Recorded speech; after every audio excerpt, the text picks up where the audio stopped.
할렐루야. 오늘도 하나님의 큰 은혜가 모든 성도에게 충만하시기를 축복합니다. 어제 믿음의 성도들하고 교회에서 자전거 동호회가 라이딩을 다녀왔습니다.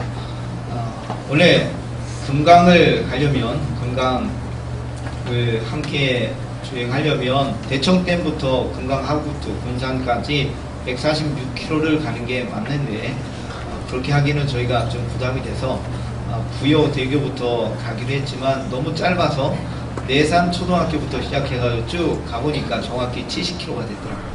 그래서 금강하구까지 70km의 시간을 가지고 왔습니다. 제가 억지로 가진 않았습니다. 기쁜 마음으로 갔지만 역시 힘들어서 마지막에 좀 어려웠지만 그래도 완주하고 또 믿음의 성들하고 건강하게 돌아왔습니다. 할렐루야.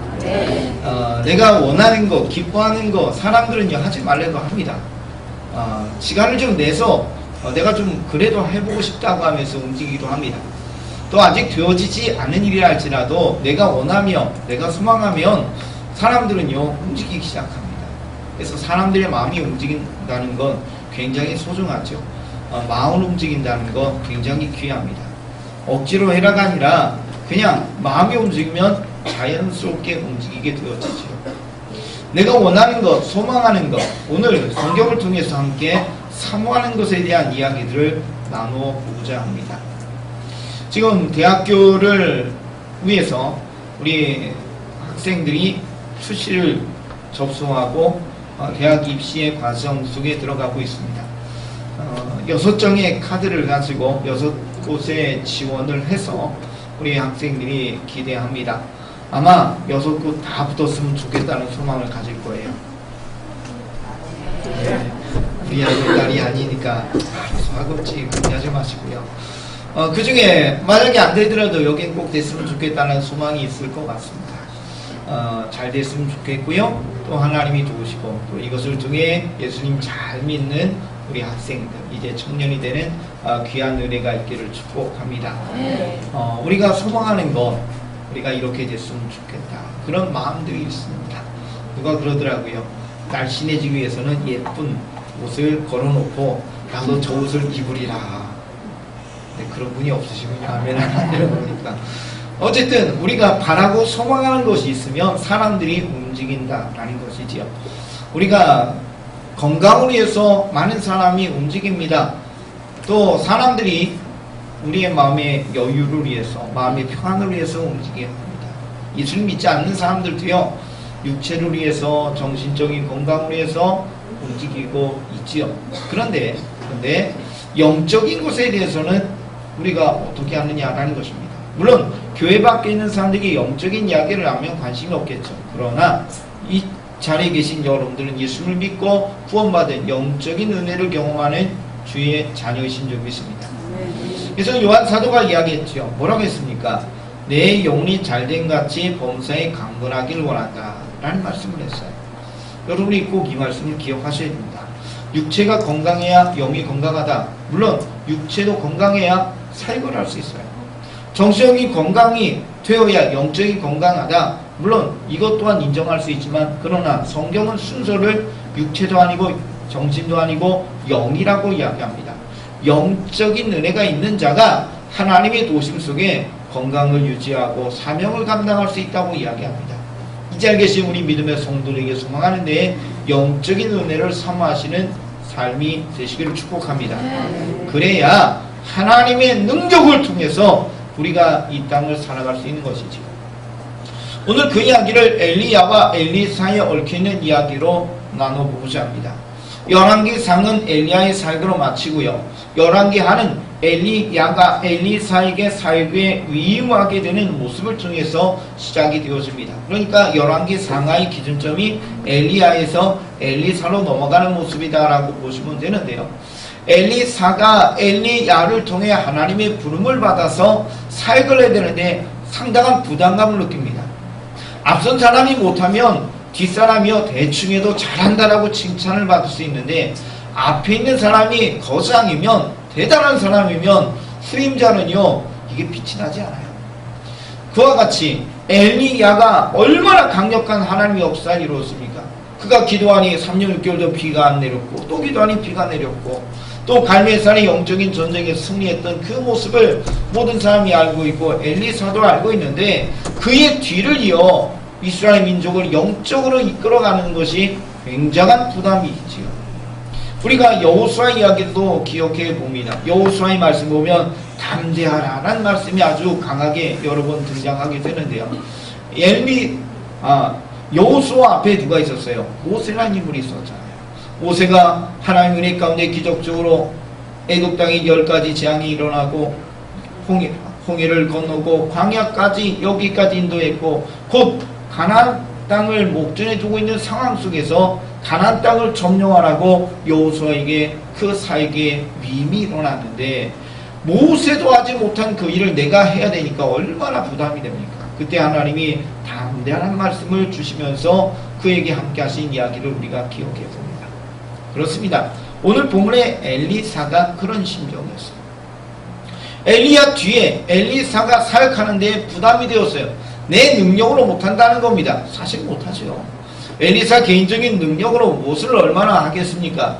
그래서 엘리사가 감당할 수 없어서 엘리야를 따라가게 됩니다.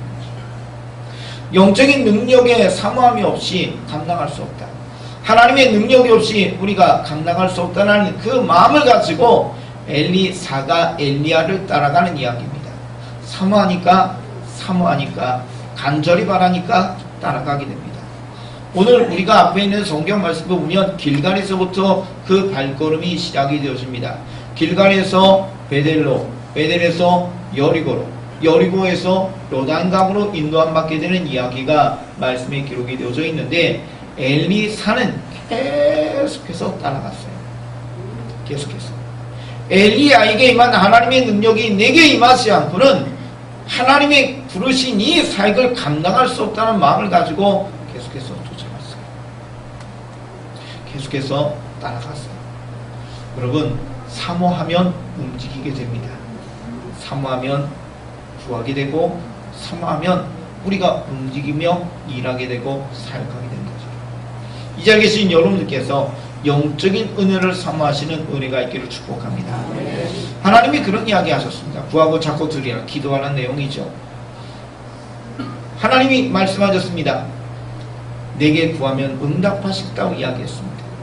결국 우리가 하나님 앞에 바라고 소망하는 것들이 우리의 삶 가운데 꼭 필요하다는 이야기를 하고 있는데, 여러분들께서 건강을 구하시고 여러분이 일용할 양식을 구하시고 삶 가운데 필요한 것들을 하나님의 은혜를 구하시는 것 맞지만, 그러나 보다 더 중요한 것은 영적인 은혜를 구하시는 것이 필요하다는 거예요. 우리는 영적인 존재입니다. 하나님이 우리가 육체적인 모습으로 사는 것이 아니라 영적인 존재로 하나님의 형상으로 만드셨기 때문에 이 영적인 존재로서 살게 하시는 하나님의 은혜는 하나님의 능력 없이는 살아갈 수 없습니다. 물론 우리의 육체도 정신도 마찬가지입니다. 하나님의 은혜 없이 살아갈 수 없어요. 그래서 여러분들이 하나님의 은혜를 구하시는 은혜가 마땅히 있어야 될 줄 믿습니다. 그런데 가다 보니까 계속 만류합니다. 엘리야부터 시작하여 이야기하죠. 이제 하나님의 부름을 받아서 하나님께로 가야 될 때가 된 것을 엘리야가 알고 있어서 이제 길을 떠나며 이야기합니다. 너 따라오지 마. 나 따라오지 마라. 근데 엘리야는 길을 떠나고 엘리사는 또 계속해서 내가 당신을 떠나지 않겠다고 맹세하면서 계속해서 쫓아갑니다. 성경의 말씀에 보면 베델에서 그리고 길갈에서 두 번 선지자의 제자들이 선지자의 생도라고 먼저 성경에 기록되어 있는데, 이 선지자 앞에 있는 사람들이 엘리야가 하나님의 부름 받는 것에 대해서 알고 있었기 때문에 이런 이야기합니다. 하나님께서 엘리야를 부르시는데 엘리사에게 따라가지 말라. 당신은 이것을 알지 못합니까? 라고 물어보게 되죠. 결국 뭐예요? 좀 전에 이야기한 대로 당신 따라가면 안 됩니다. 엘리야가 이제 하나님의 부름을 받게 되는데 조용히 가질 수 있도록 우리가 좀 떠나가야 되지 않겠느냐, 혼자 가시게 놔둬야 되지 않겠느냐 라는 이야기를 베델에서 길갈에서 두 번이나 합니다. 그때 엘리사도 이런 이야기를 나도 한다, 나도 한다, 이렇게 반복적으로 등장하게 됩니다. 엘리야가 하나님의 분을 받는 이야기 속에서 엘리사가 은혜를 사모하시는 귀한 이야기를 말씀을 통해 보는데, 엘리사가 엘리야를 애써 따라가게 되는데 만류합니다. 엘리야도 따라오지 말라고 그러고 선지자 학교에 있었던 선지자의 제자들도 따라가지 말라고 2번이나 만류하는 이야기가 말씀에 기록되어 있어요. 그런데 뭐라고요? 그래도 따라가는 거죠. 만류가 있음에도. 밭의 비유에 대한 이야기의 말씀을 우리가 잠시 기억해 봅니다. 마태복음 13장에 나오는 밭의 비유의 이야기를 보면 밭에 씨앗이 뿌려져서 잘 자라다가 가시의 기운 때문에 더 이상 자라지 못해서 열매를 맺지 못하는 장면이 있습니다. 자, 그 이야기를 기록된 말씀을 통해 우리가 보는데, 모든 것이 성장하고 잘 자라고 좋은 환경으로 만들어지며 열매를 맺혀야 되는데 가시의 기운 때문에 더 이상 자라지 못해요. 그게 뭐냐고? 세상의 염려와 걱정이다라고 말씀하셨는데, 여러분, 여러분이 은혜를 사모하고 여러분이 하나님 앞에 나가려고 하는데 걸림돌이 되는 이야기들이 등장할 수 있다는 겁니다. 한번 옆에 있는 분들에게 이렇게 여쭤봅시다. 당신의 약점은 무엇입니까? 속으로 안 가르쳐 줄 거예요. 이렇게 하실 수도 있겠죠. 우리는 사실 우리의 약점을 노출하는 것을 원하지 않습니다. 이왕이면 감추고 사람이 좀 몰랐으면 좋겠다. 근데 한편으로는 그런 정말로 믿는 분이 있으면 내가 이런 것은 좀 힘든데 좀 기도해 주세요. 도와주세요. 그렇게 이야기할 수도 있겠죠. 사실 우리는 그럼에도 불구하고 상대방의 약점을 잘 모릅니다. 이런 말 하면 이 사람이 아주 감정이 상하고 힘들어한다는 것도 몰라서 그 이야기 꺼내가지고 상대방을 아프게 하는 일들도 발생할 수 있고요. 자, 그래요. 그렇지만 우리는 알지 못하지만 사탄은 안다는 거죠. 사탄은 우리가 어떤 것에 취약한지 우리의 약점을 알고 있어요. 그걸 치는 거죠. 하지 말라고. 그런 일들이 우리의 삶 가운데 벌어질 수 있어요. 그러나 하나님의 은혜를 사모하는 사람들은 그럼에도 불구하고 주님의 은혜를 구하시는 삶이 되셔야 될 줄 믿습니다. 여러분들이 은혜를 사모하고 내가 한번 하겠다고 주의 은혜를 구하며 작심하고 기도하고 은혜를 구하고 하나님 앞에 나갈 수도 있어요. 그런데 우리의 약점이 드러나면서 우리 막 흔들어가요. 건강이 흔들리고 또 마음의 감정이 상하고 여러 모습들이 흔들리게 됨으로 인하여서 하나님의 은혜를 사모하고 내가 열심히 나가고 있던 그 발걸음이 멈출 수 있는 가능성 있는 여지들이 등장할 수 있다는 거죠. 그때 오늘 엘리사를 바라보면서 한 번 더 주님 앞에 기도하는 여러분 되시길 축복합니다. 사모하십시오. 사모하면 걸림돌을 넘어갈 수 있어요. 여러분 육상 경기 중에서 허들이라는 건 아시죠? 110m 허들 경기 여러분이 아실 거예요. 그건 뭐예요? 가다가 허들이라는 장애물이 있으면 그냥 아이고 힘들다고 주저하는 것이 아니라 어떻게 돼요? 그것을 뛰어넘어야 경기가 진입되는 겁니다. 사랑하는 성도 여러분, 옆에 있는 분에게 한 번 더 이야기합시다. 뛰어넘읍시다. 주저앉지 마십시오. 주저앉지 마십시오. 허들 경기는 뛰어넘어서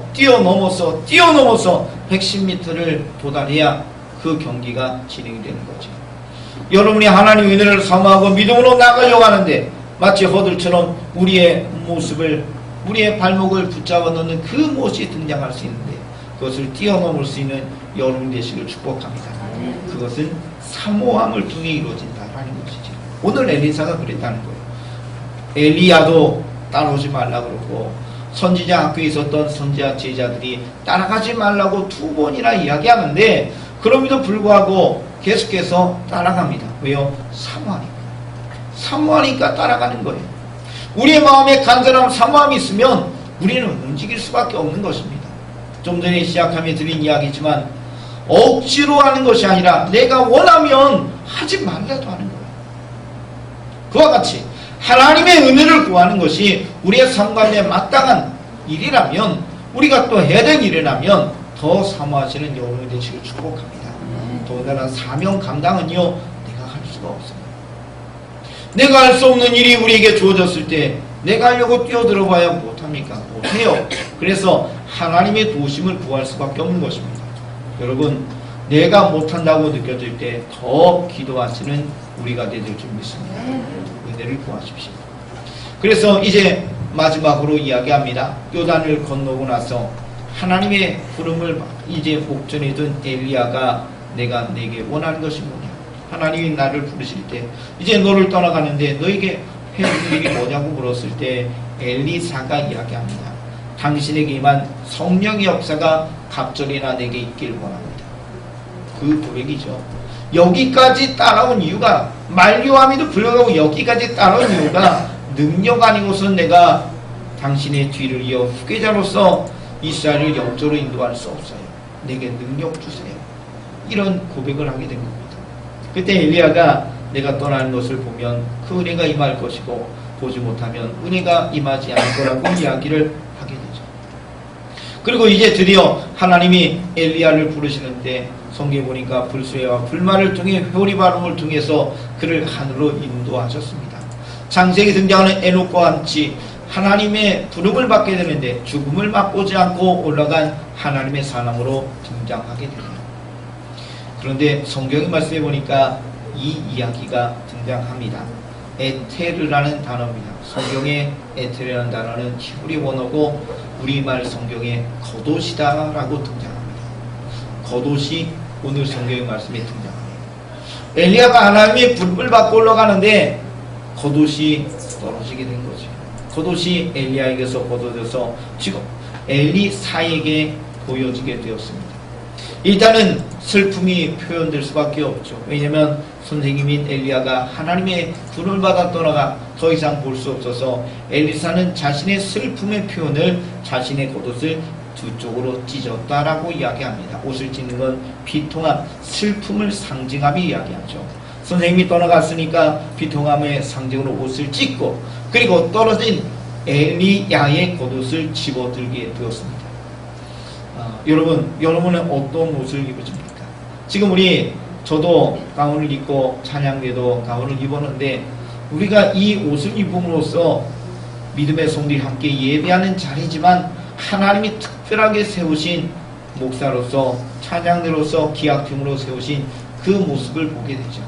이 옷을 입을 때 아마 이분들은 오늘 그냥 땜빵하자 그런 마음이 아니라 하나님을 온전히 찬양하겠다고 하나님을 온전히 영화롭게 하겠다는 마음을 가지고 나의 허물을 가리고 하나님 사용해달라고 이 옷을 입으신 줄 믿습니다. 아멘 안 하신 분 꼭 그렇게 하시길 원합니다. 그냥 때가 돼서 급하게 옷 입지 마시고 이 옷을 입을 때 저도 마찬가지고요. 하나님이 내게 이 옷을 입혔을 때 귀한 부름의 사역으로 나를 부르셨으니 나의 허물을 가리시고 성령이 함께 하셔서 기뻐 사용해달라고 그렇게 기도하며 옷 입으시길 원합니다. 후다닥 입지 마시고요. 기도하는 마음으로 입으시면 하나님이 이 옷을 통해서 이 기도를 통해 우리를 기뻐 사용하실 겁니다. 자, 오늘 성경에 겉옷이 등장합니다. 이 겉옷이 양 가죽으로 만들었다고 이야기하는데 이 겉옷이 떨어져서 이 겉을 가지고 역사가 일어나는데 이 겉옷에 대한 이야기가 열왕기상 19장 19절에 한 번 더 등장합니다. 엘리야가 엘리사를 만나는 장면입니다. 엘리사는 농사를 짓고 있었습니다. 12결의의 소로 밭을 일구고 있었다라고 이야기를 하네요. 한 결의는 2마리의 소로 이루어졌습니다. 그러니까 12결의는 24마리입니다. 24마리의 소를 혼자 움직이기 어려웠을 거니까 아마 함께 사람들과 농사를 짓고 있었다라고 보시면 되는데 그 이야기를 통해 소가 24마리나 있었다는 이야기는 어느 정도 유복한 집의 사람이었다라고 이야기가 될 수 있죠. 그때 엘리야가 엘리사를 부릅니다. 농사를 하고 있는 엘리사를 부를 때 엘리야야 하나님께서 너를 부르셨다. 이렇게 이야기하지 않았어요. 그 이야기의 먼저 앞부분에 보면 갈멜산에서 영적인 전쟁에 승리를 하고 하나님 역사를 이루고 기손 시내가에서 그 바알과 아세라 사제들 850명을 죽이고 나서 하나님의 은혜 가운데 기도하고 비가 내리는 놀라운 3년 6개월에 비가 내려지는 상황에서 비가 내리는 승리를 이룬 엘리야가 왕비 이세벨이 죽인다는 소리 듣고 가게로 도망가서 하나님 죽기를 원합니다 하고 있을 때 그에게 먹을 걸 주시고 잠을 자게 하시면서 40절을 인도해서 호렙산으로 인도하셔서 거기서 하나님이 사명 주시며 역사하시죠. 그 이야기를 우리가 기억하는데 그 이야기 속에서 하나님이 지명해서 너의 후계자가 엘리사다라고 말씀을 해주셨습니다. 그래서 그 말씀을 의지해서 이제 엘리사를 부른 이야기가 열왕기상 19장 19절에 등장하는데 그때 뭐라고 하느냐? 좀 전에 이야기했는데 너 하나님이 지명하여 불렀으니까 나를 따르라! 이렇게 이야기하지 않았어요. 한마디도 없이 자신의 겉옷을 던졌어요. 그러니까 엘리사가 이게 하나님의 부름이구나 하면서 부모님에게 가서 인사드리고 서로 하나님 앞에 제사하고 엘리야를 따라갔다라는 이야기가 열왕기상 19장에 등장합니다. 말 한마디도 안 했어요. 겉옷을 던졌더니 엘리사가 깨닫게 되었다. 그래서 이 겉옷이라는 것은 선지자의 귀한 부름의 헌신의 아름다운 모습의 상징적인 의미가 되었다라는 것이죠. 자, 그 겉옷이 오늘 본문의 말씀에 열왕기하 2장에 다시 등장합니다. 이 겉옷은 엘리사의 겉옷이 아니라 엘리야의 겉옷이었어요. 자신의 겉옷은 선생님이 떠남으로 슬픔으로 인하여서 그 비통함을 상징하면서 자신의 겉옷을 찢고 이제 엘리야에게 있었던 그 겉옷을 가지고 하나님의 은혜가 나에게 임했음을 믿고 하나님 앞에 나갑니다. 이제 엘리야가 하나님의 불을 받고 그의 겉옷을 자신이 부여받음으로 이제 선지자로서 하나님이 나를 부르셨고 그 능력을 나에게 수여하셨다는 것을 상징적으로 겉옷을 통해서 부여받게 된 거예요. 이 옷이라는 것은요, 특히 겉옷이라는 것은 그 사람의 지위와 신분을 상징하며 이야기하는데 엘리야의 겉옷은 그가 선지자라는 의미를 가지고 있어서 좀 전에 이야기했던 열왕기상 19장 19절에서 이 겉옷을 던짐으로 엘리사가 깨달았던 것처럼 오늘 본문의 이야기 이 엘리야의 겉옷을 수여받음으로 인하여 하나님이 내게 능력 줬음을 믿고 믿음의 행보를 시작하게 됩니다. 요단강을 건넜을 때 배를 타고 걷는 것이고 수영하고 걷는 것이 아니라 어떻게 건넜죠? 여러분이 읽었듯이 엘리야가 겉옷을 가지고 요단강을 치고 하나님의 은혜를 구했더니 요단강이 갈라져서 육지처럼 건넜다라는 거죠. 여호수아 시대 때 하나님의 제사장들이 복궤를 메고 요단강을 발을 내렸을 때 요단강이 갈라져서 이스라엘 백성이 건너 가나안 땅을 점령한 이야기를 우리가 알고 있습니다. 그와 같은 역사가 있었어요. 자, 그때 엘리사가 이 엘리야의 옷을 가지고 요단강을 치며 이야기합니다. 엘리야 하나님은 어디에 계십니까? 라고 하나님의 은혜를 구하며 요단강을 쳤더니 하나님의 기적의 역사가 임하여 요단강이 갈라지고 그 강을 다시 건너가게 되었습니다. 할렐루야. 이야기가 결국 뭐예요? 엘리사에게는 그런 능력이 없었어요. 엘리야가 하나님의 분을 받고 그 겉옷이 나에게 다시 주어짐으로 인하여서 이 겉옷을 통해 상징적인 의미로 하나님이 나를 선지자로 세우셨고 하나님이 나에게 엘리야를 통해 말씀하신 하나님의 성령의 역사가 갑절이나 나에 임했다는 것을 믿음으로 받아들이고 그리고 믿음으로 선포했습니다. 엘리야의 하나님은 어디 계십니까? 라고 이야기하며 요단강을 쳤을 때 그 요단강이 건너진 그 요단강이 갈라진 이야기가 바로 그 이야기죠. 이 사건을 보고 다음 절의 이야기에 등장합니다. 선지자 학교에 있던 성도들이 선지학교에 있는 이 제자들이 이 엘리사 앞에 나와 경배하고 무릎 꿇는 장면이 등장합니다. 당신은 엘리야의 후계자로서 위대한 하나님의 분을 받은 선지자임을 우리가 인정합니다라는 표현으로 다음 절에 등장하게 됩니다. 그리고 이어서 하나님의 기적의 역사가 임하면서 그를 통해 수많은 일들이 벌어지고 하나님의 역사가 일어났던 이야기들을 우리가 기억해 보게 됩니다. 사랑하는 성도 여러분, 오늘 주어진 이야기를 다시 기억해 봅시다. 엘리사에게 이런 능력이 왜 임했어요? 그가 선지자가 되어야 되니까? 그가 부름을 받았으니까? 물론 부름받은 사명자가 되긴 했지만 그러나 오늘 읽은 성경 말씀을 통해 기억하는 것은 사모했기 때문입니다. 은혜를 구했기 때문이라는 것입니다. 우리의 인생의 삶들 속에서 분주함 속에서 하나님을 잊지 않기를 원합니다. 그냥 마지못해 하는 일들이 되어지지 않기를 원합니다. 하나님의 은혜를 사모하고 주님 주신 능력으로 사역하는 우리가 되어질 줄 믿습니다. 내가 부족함을 느끼면 더 기도하셔야 돼요. 내가 연약함을 또 내가 걸림돌이 있고 혹 안타까운 모습이 있다면 더욱 하나님의 은혜를 구하시는 여러분이 되셔야 돼요. 말씀을 다시 정리합니다. 엘리야도 만류했습니다. 따라오지 말라. 선지학교에 있었던 사람들도 만류합니다. 베델에서 길갈에서 하나님의 부름을 받는 것을 당신이 알지 못합니까? 엘리야가 하나님의 부름을 받는 것을 당신이 알지 못합니까? 라고 하면서 가지 말라고 했던 이야기예요. 그러나 나도 안다. 그래도 따라가죠. 왜요? 은혜 없이는, 하나님의 능력 없이는 주님 부르신 사명 감당할 수 없습니다. 우리가 살 수 없습니다. 이제 우리 이야기입니다. 하나님이 여러분에게 사명 주셨죠. 하나님이 여러분이 세상에서 그리스도인으로 살게 하셨죠. 빛과 소금의 역할을 감당하고 증인되라고 제자 삼으라고 하나님이 우리를 부르셨죠. 교회의 귀한 사역을 감당하고 또 여러분의 가정에서 여러분의 삶 속에 많은 일을 하나님이 감당케 하셨습니다. 우리의 고백은 이렇게 될 수밖에 없어요. 하나님, 저는 못합니다. 하나님이 도우셔야 됩니다. 할렐루야. 그러면 어떻게 돼요? 구해야 되죠. 사모하며 하나님의 은혜를 구해야 될 줄 믿습니다.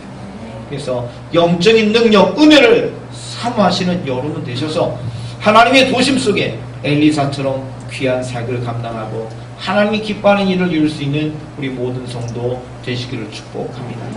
한 주간 우리가 부흥성회를 앞두고 특별 새벽기도뿐만 아니라 사모하는 시간을 갖게 될 겁니다.